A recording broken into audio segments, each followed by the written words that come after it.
Chapter 131. A Wedding Gift from Grandpa and Grandma. Dad, did you transfer your shares to Ava? Philip had just sat down when his office door was pushed open. He'd been feeling irritated from the meeting he'd just had.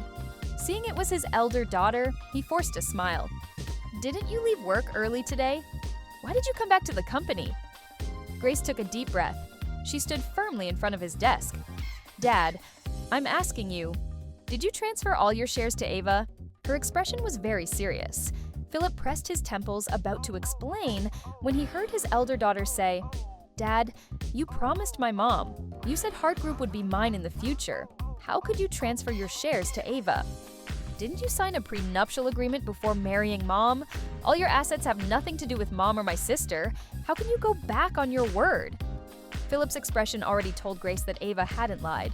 Dad had really transferred the shares to Ava. She only had less than 10% of the shares. Those were what Dad had given her when she came of age. But Dad held 40% of the shares. He'd actually given all of that to Ava.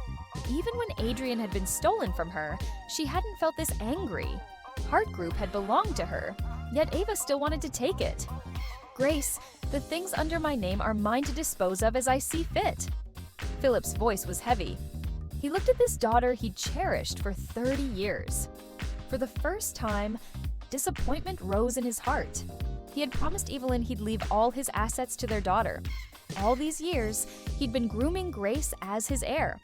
Transferring shares to his younger daughter hadn't been his wish. Adrian Pierce had threatened him with Hart Group's entire future and promised that if the younger daughter became the largest shareholder, Hart Group could reach even greater heights. After much deliberation and consideration, he'd agreed. Actually, he'd had no other choice. That little bastard Adrian had practically spelled it out. If he didn't transfer the shares to his younger daughter, he'd directly seize Hart Group and give it to her. If he couldn't fight Adrian, how could Grace? Fortunately, Adrian had agreed to continue letting Grace manage Hart Group's affairs. Ava would only take dividends and wouldn't work at the company. Everything he did was for his elder daughter's good. Yet now his elder daughter was questioning him with this attitude. Both you and Ava are my daughters. There's no such thing as, all my assets belong to you? Grace's eyes widened in disbelief. Dad, is this because Mom divorced you? Are you trying to use this method to get Mom to come back? Dad had never liked her sister. This was too abnormal. Philip withdrew his gaze, letting it fall on the photo frame on his desk. The photo showed two youthful faces full of vitality. Having known Monica Mann for so many years, he of course knew this marriage could never be salvaged. Regrets? Of course he had them. Whenever he felt moved by Monica, he'd remember what Evelyn had said to him before she passed. I won't stop you from remarrying, but could you please not marry Monica?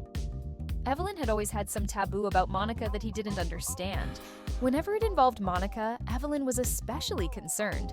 Perhaps it was because Evelyn and Monica had been close, and Monica was so outstanding with such a wealthy family background. It inevitably created a comparative mentality. He'd naturally agreed with her. He'd said he wouldn't remarry, but he'd broken his word. He'd compensated all his guilt to his daughter with Evelyn, trying to reduce the guilt in his heart. The next day, Grace drove to where Monica was living. She'd found Monica's location a few days ago, but hadn't dared to go. Today, she could no longer control herself. She felt like everything had changed.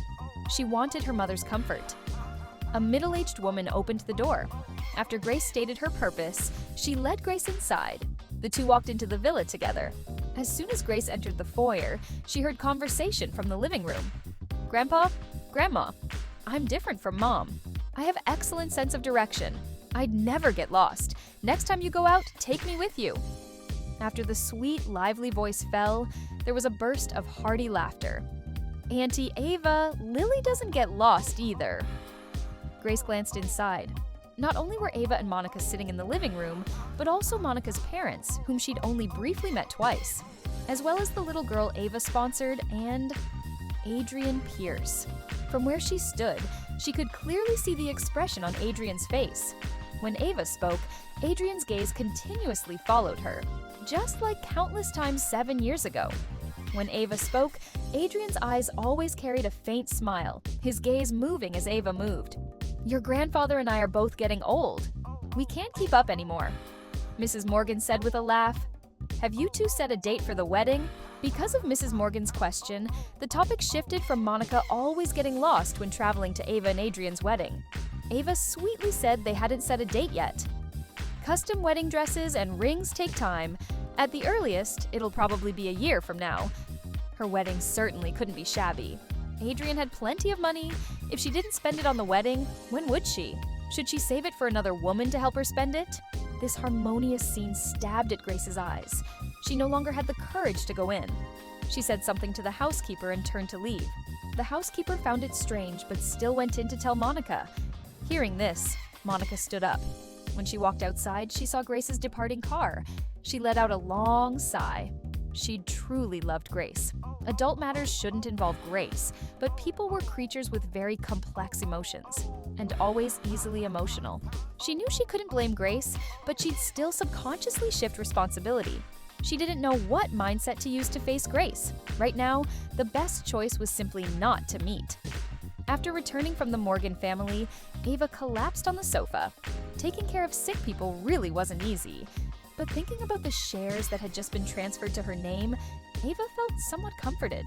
The shares her maternal grandparents had left for her mother didn't want them, and instead had the grandparents transfer them directly to Ava's name, as a wedding gift. Thinking back to when she was abroad and had to wear down her lips just to get a few $100,000 from Monica, now the gifts she received were in units of hundreds of millions. She lay there for a while before going upstairs to shower and change. Linda Morrison said the president of Reed Group wanted to meet with her about sponsorship. Originally, these matters were all handled by Linda, but Samuel Reed was karmic debt from her past. Going out again? As Ava was changing, Adrian hugged her from behind. Light kisses fell like drizzle on the side of her face. His breath hit the nape of her neck. It tickled a bit. Ava dodged to the side. "It's work stuff. I'll definitely be back within 2 hours." Ava turned and kissed Adrian's face. Just as she was about to push away his hands, she was swept up horizontally. Ava inwardly cursed. Her makeup was wasted.